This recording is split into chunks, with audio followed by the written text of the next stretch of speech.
At a height of 25,000 feet, Gangkhar Puensum is the world's highest unclimbed mountain. The Bhutanese people have always believed that this sacred peak houses spiritual beings and mythical creatures, leading the Bhutanese government to close the mountain to climbers in 1994. People have long attributed supernatural activity to spectacular geological formations. That in itself isn't new. What's different about Gangkhar Puensum, however, is that it appears we now have undeniable scientific evidence for some of the mythical claims associated with this peak. In October 2014, mountaineer Steve Barry, while trekking along the slopes of Gangkhar Puensum, stumbled upon some biological material that may prove the existence of an ancient species of hominids previously believed to be extinct living on this mountain. Could this be one of the mythical creatures spoken of by the Bhutanese people?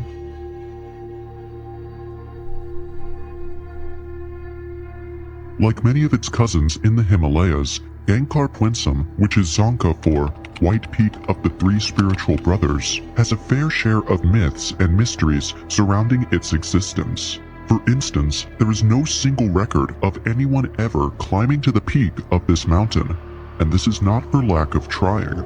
As a matter of fact, before the mountain was closed to climbers in 1994, about 4 different expeditions were attempted on Gangkhar Puensum.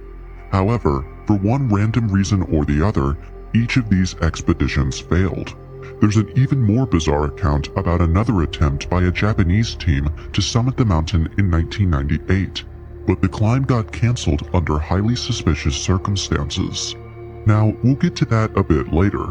In the meantime, though, there's one aspect of that account that leads me to my next point. You might be wondering how any expedition could have been planned in 1998 when Gangkhar Puensum was closed to climbers 4 years earlier in 1994.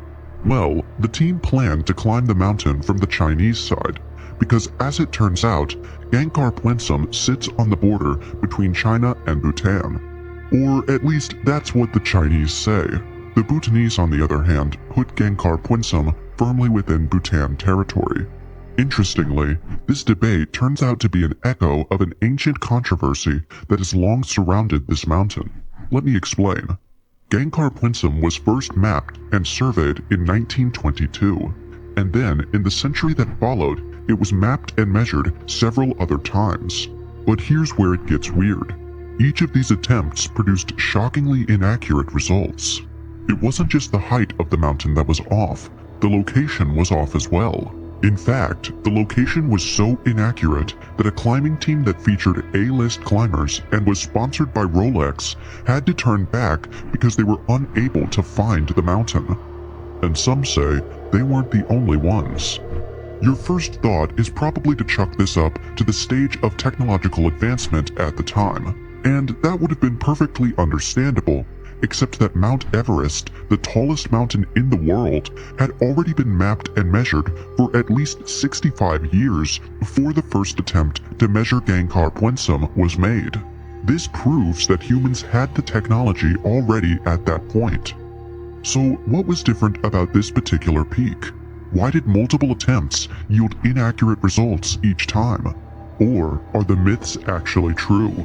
Are there spiritual beings who call Gangkhar Puensum home and don't want their location discovered?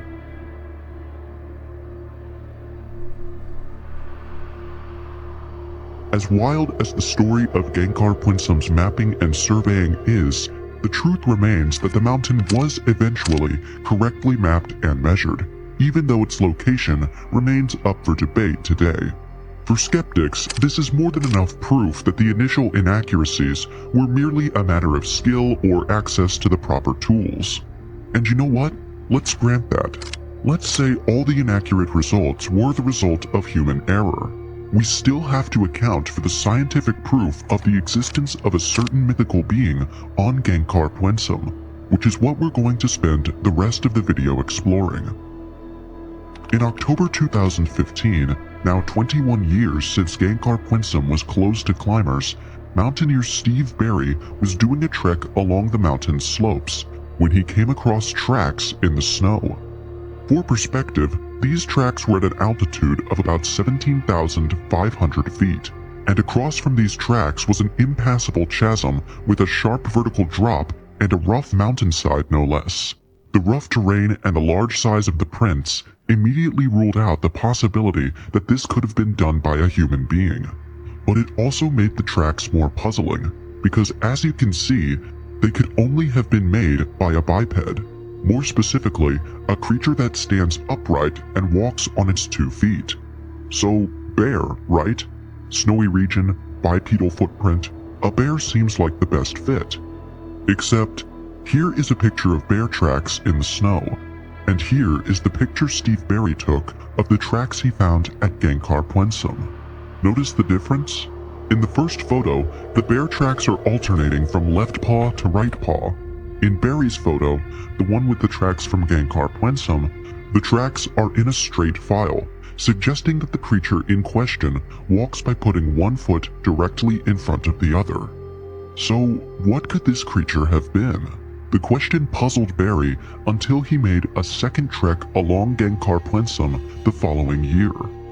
Oddly, on Steve Berry's second expedition, he, once again, came across a set of prints in an impassable terrain that looked exactly like the ones he saw on his first trek. This time, however, things were a bit different. With the 2015 prints, one of them made an almost 180-degree turn, which further heightened Berry's curiosity and made him wonder even more where these tracks could have come from. When Berry got back from his trek, he spoke with the locals about what he had seen, and they confirmed what he already suspected. Those prints couldn't be human, because no one had ever set foot on that particular pass where Berry found the prints, leading Berry to the hypothesis that the mystery creature on Gangkhar Puensum was probably an ape-like hominid. But if humans are the only upright bipedal hominids still in existence, then what exactly was this ape-like hominid?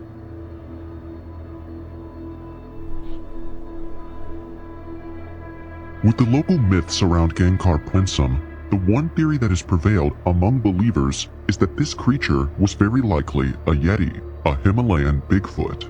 The skeptic might find this laughable, as Yetis are considered mythical beings. But what if there's scientific evidence proving their existence on Gangkhar Puensum this time? Alright, let's get back to Steve Berry and his last expedition at Gangkhar Puensum.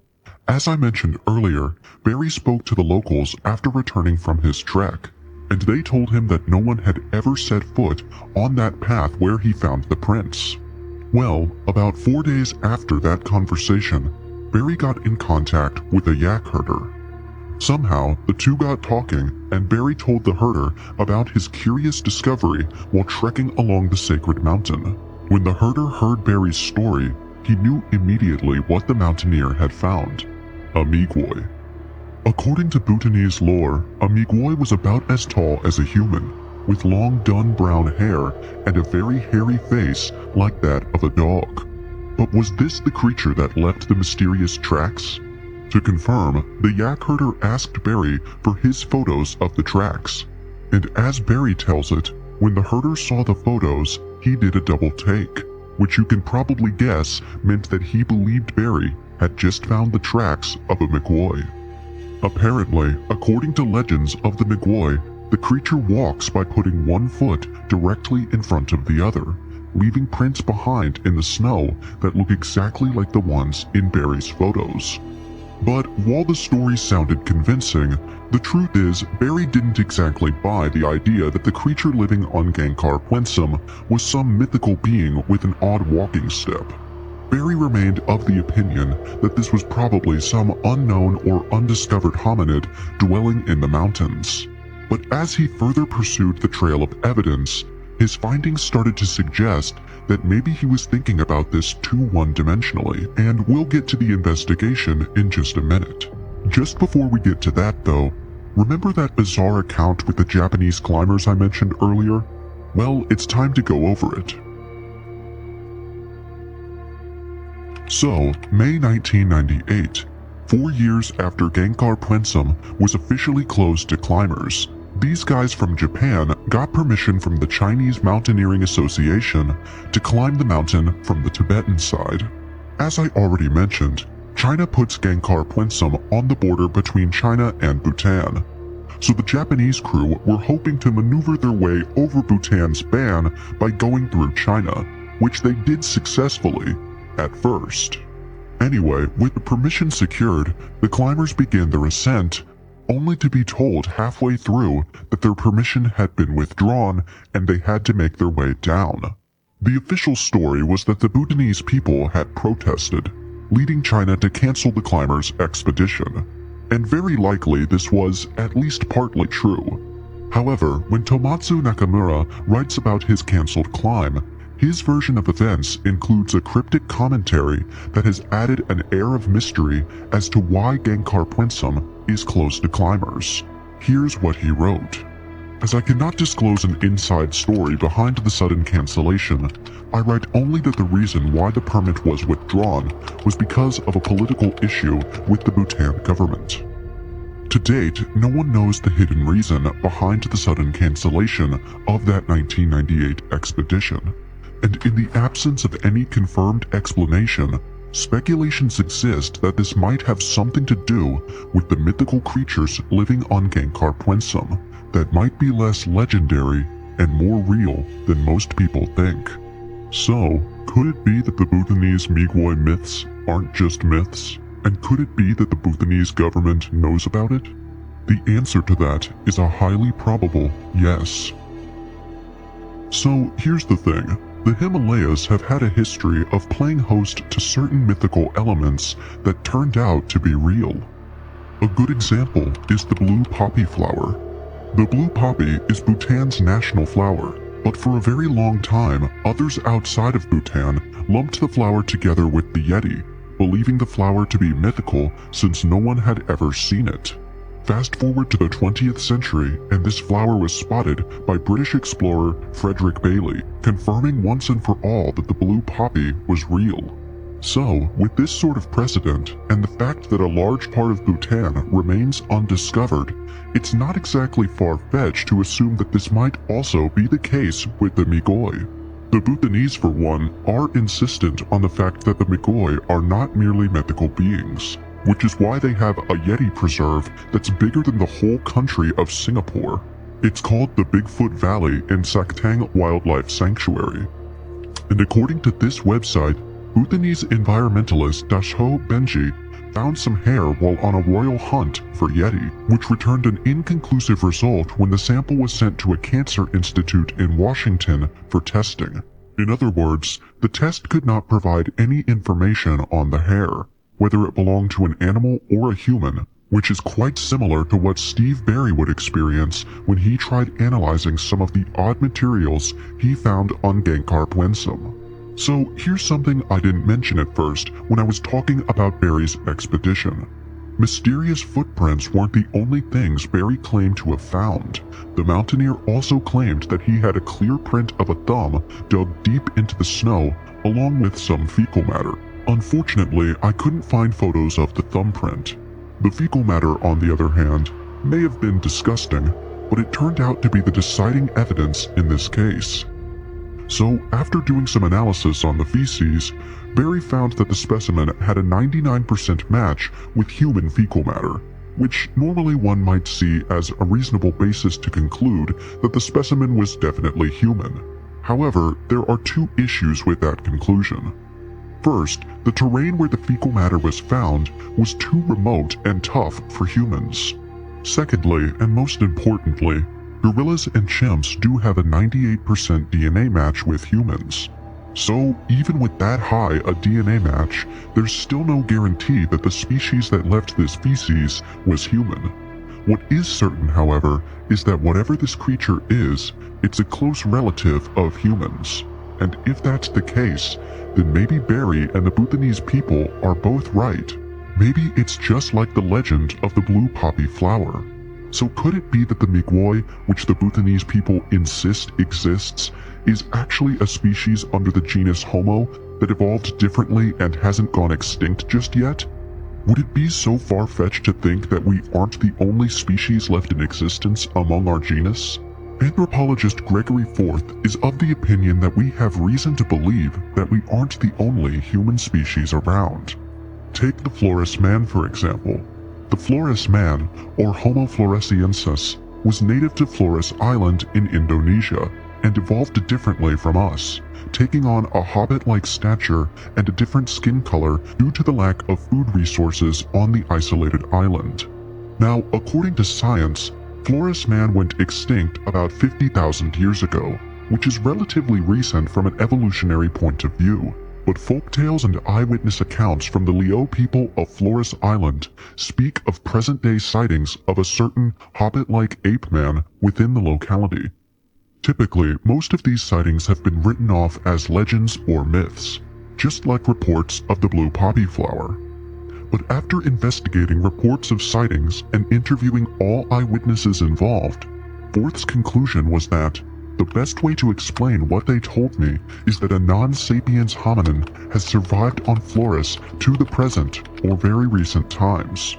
It therefore leaves the possibility open that there is at least one other human species that has continued to coexist with us Homo sapiens, contrary to our initial conclusions. Perhaps there's even more than one. After all, in 2011, on a Yeti trek to the Azaskaya cave in the Kemerovo region, some hair samples were found that, according to tests, came from a human-like creature. More specifically, this creature wasn't human, but it was much closer to humans in its DNA than to monkeys. So, in light of this admittedly disputed discovery, is there a possibility that there's a human species science is yet to identify that lives on Gangkhar Puensum and is well known to the Bhutanese? Let's go over the evidence again. 1. Creature walks on 2 feet, but not like any currently existing biped that can endure the weather conditions in the Himalayas. 2. Creature stands upright. 3. Bhutanese describe Migwoi as human-looking with hair all over, which would make sense if this was a human species that evolved in the Himalayas and had to adapt to the cold. 4. Fecal matter has a 99% match with humans, which is not human, but also not chimp or gorilla, who are farther away from humans genetically and couldn't live at such high altitudes anyway. 5. Bits of evidence around the world suggest that Homo sapiens might not be the only human species still in existence. So, is this about to be yet another time when the Bhutanese people are proven right? Is there a yet-to-be-discovered species dwelling upon Gangkhar Puensum? As promising as DNA analysis and other scientific investigations in other places in the world are, there are still many who doubt Steve Barry's discoveries, and some of them are even believers. But before we get to that, I should point out that Gangkhar Puensum's title as the world's highest unclimbed mountain might just be arbitrary at best. For one, consider that there isn't a definitive database detailing the climbing history of every single mountain in the world. Besides, even in cases where there are records, some might not be digitized just yet, some might not be translated into English, and some might even be illegitimate records altogether. Ultimately, the point is that there's a lot of gray area around mountaineering feats and records, especially from before the advent of portable cameras and the internet. So, is Gangkhar Puensum really the highest unclimbed mountain in the world? Well, the generally accepted answer is yes. But in reality, someone may have climbed the mountain and we just don't know it. That said, let's get back to Steve Barry and his findings. As I said, even some believers doubt Barry. John Downes, for instance, is a notable cryptozoologist from the famous Center for 14 Zoology, and he is skeptical of Barry's claims. As far as Downes is concerned, the steepness of the slope suggests to him that only an animal like a mountain goat would have been able to make such a Herculean climb. But it's not just Barry's claims that people doubt. Some also point out his vested interest in the discovery of mythical creatures on Gangkhar Puensum, and to be honest, they do have a point. Barry does sell tours of the Himalayas through his company, Mountain Kingdoms, so it's entirely possible that he's making this entire thing up to boost ticket sales. After all, it wouldn't be the first time Yeti sightings were staged. In 2021, a Russian official admitted to staging bogus Yeti sightings to attract tourists to Siberia and boost the region's economy. But even more to the point, it turns out that the fact that the tracks looked nothing like human footprints does not necessarily rule out the possibility that they were in fact made by humans, especially because locals of the Himalayas have been known to have abnormally shaped feet. Some Tibetans, for instance, have been known to have feet sizes that are larger than normal. In fact, in many cases, some toes may be reduplicated with a couple of digits even fused together to form a larger than normal toe.